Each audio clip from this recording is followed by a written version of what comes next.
अस्सलामुअलैकुम ज़ंबील of talent पर आज हम आपके लिए फ़्राइड राइस बना रहे हैं, जिसको हमने एक नए तरीके से बनाया है। फ़्राइड राइस बनाने के बहुत से तरीके हैं, जो रेसिपीज़ हम आपके साथ डिफरेंट टाइम में शेयर करते रहेंगे। आज की रेसिपी स्टार्ट करते हैं, जिसके लिए हमने पहले एक जो है डब्बा वो चावल मैंने भिगो दिए हैं। आप अपनी क्वांटिटी के हिसाब से जो भी आप बर्तन जो है जिसके हिसाब से आप चावल बनाते हैं वो आप चावल लें और उसको धोकर अच्छे से भिगो दें। उसके बाद हमने एक चम्मच जो है वो अदरक लहसुन का पेस्ट लिया है और घी के अंदर फ्राई कर लिया है, थोड़ा सा फ्राई किया है। उसके बाद मैंने इसमें प्याज जो है वो 3 अदद छोटे प्याज थे, जिसको मैंने जूलियन काटा है और अदरक लहसुन के साथ जो है मैंने हल्का सा फ्राई कर लिया है, मैंने ज़्यादा फ्राई नहीं किया। उसके बाद मैंने इसके अंदर जूलियन कटे हुए आलू और गाजर ऐड कर दिए हैं। जब हम मिक्स सब्ज़ी की कोई भी चीज़ बनाते हैं तो हम गाजर और आलू को 2 मिनट पहले फ्राई करते हैं, क्योंकि ये बाकी सब्ज़ी से थोड़ा ज़्यादा टाइम लेती है। इसलिए मैंने इसको पहले ऐड कर दिया है और इसको हल्का सा फ्राई करने के बाद मैंने इसे ढक दिया। ढकने के बाद जब मैंने ओपन किया तो ये सब्ज़ी जो है हमारी रेडी हो चुकी थी। उसके बाद हम इसमें ऐड करेंगे बाकी सब्ज़ियाँ। ये देखें कि ये हमारी हाफ़ फ्राई हो चुकी है। अब मैंने इसमें बंद गोभी, एक जो बंद गोभी का बड़ा फूल था वो भी मैंने जूलियन काट के इसमें ऐड कर दिया है। 2 इसमें मैंने शिमला मिर्च ली हैं, वो भी मैंने जूलियन काट ली थी, वो भी मैंने डाल दी हैं। और एक बड़ा टमाटर, उसको भी मैंने जूलियन काट के इसमें डाल दिया है। कटिंग आप अपनी मर्ज़ी से कर सकते हैं, जिस तरह से भी आपको पसंद है। चॉप भी कर सकते हैं, जूलियन भी, जैसे आपका दिल करे। मैंने सब्ज़ी ज़्यादा मोटी नहीं काटी, इसलिए ये ज़्यादा टाइम नहीं लिया इसने फ्राई होने में। ये देखें कि मैंने ढककर जब इसे दोबारा ओपन किया है 2 मिनट के बाद, तो हमारी सब्ज़ी जो है वो हाफ़ फ्राई हो चुकी है। अब इसमें मैंने 1 चम्मच जो है वो नमक ऐड किया है, 2 चम्मच जो है मैंने काली मिर्च ऐड की है। हर चीज़ आप अपनी सब्ज़ी और चावल के हिसाब से हस्बे ज़रूरत डाल सकते हैं। अब मैंने इसमें सोया सॉस ऐड किया है। आज मैंने सोया सॉस और सिरका जो है वो मैंने जितना मैं पहले यूज़ करती होती थी उससे मैंने थोड़ा ज़्यादा क्वांटिटी में ऐड किया है।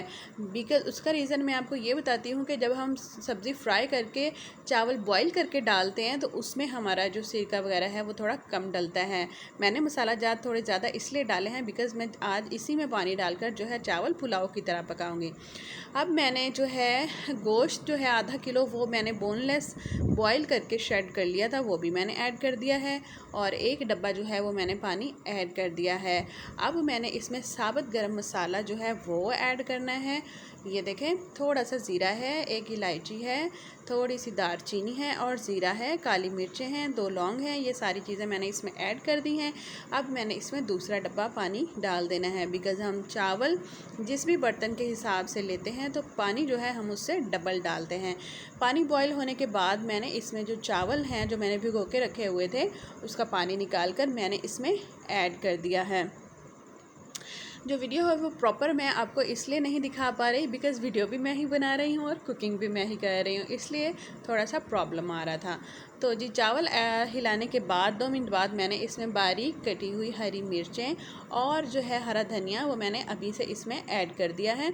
और उसके बाद मैंने इसे रुमाल वाला जो है वो दम लगा दिया है और नीचे इसके तवा भी रख दिया है कढ़ाई के नीचे। अब मैंने इसको पूरे 10 मिनट जो है वो दम दिया है। आप जितना चाहें आपकी चावल के हिसाब से आप इसे दम लगा सकते हैं। ये देखें कि जी अब मैं आपको दम खोल के दिखाती हूँ। जी हमारे चावल जो हैं वो इस वक्त बहुत अच्छे रेडी हो चुके हैं। साथ ही मैंने जो है वो कुंडी में 2 जवे लहसुन के, 2 हरी मिर्चें और थोड़ा सा धनिया जो है वो उसको मैंने कूट लिया है। ये हम ब्लेंडर में भी बना सकते हैं, लेकिन ये वाला जो रायता है इसका टेस्ट बहुत अच्छा आएगा। आप ये बना के देखिएगा। अब देखें कि वो कूटा हुआ मसाला जो है मैंने इसमें दही में मिक्स कर दिया है। ये रायता आप किसी भी चीज़ के साथ खाएंगे तो ये आपको सिंपल राइस से ज़्यादा अच्छा टेस्ट देगा। फ्राइड राइस के साथ लोग केचप भी यूज़ करते हैं और आप ये रायता बनाएंगे तो ये बहुत अच्छा बनता है। देखिए जी हमारे राइस हो चुके हैं रेडी और ये बिल्कुल खिले खिले और बहुत ही प्यारे बने हैं। आप इसे खाएं, इसे अपने बच्चों को भी दें, उनको भी बहुत पसंद आएंगे, घर में सबको ये पसंद आएंगे। और हाँ, हमारा चैनल जो है वो सब्सक्राइब करना मत भूलेगा, हमारी वीडियो को भी लाइक करें। Thanks for watching. अल्लाह हाफिज़।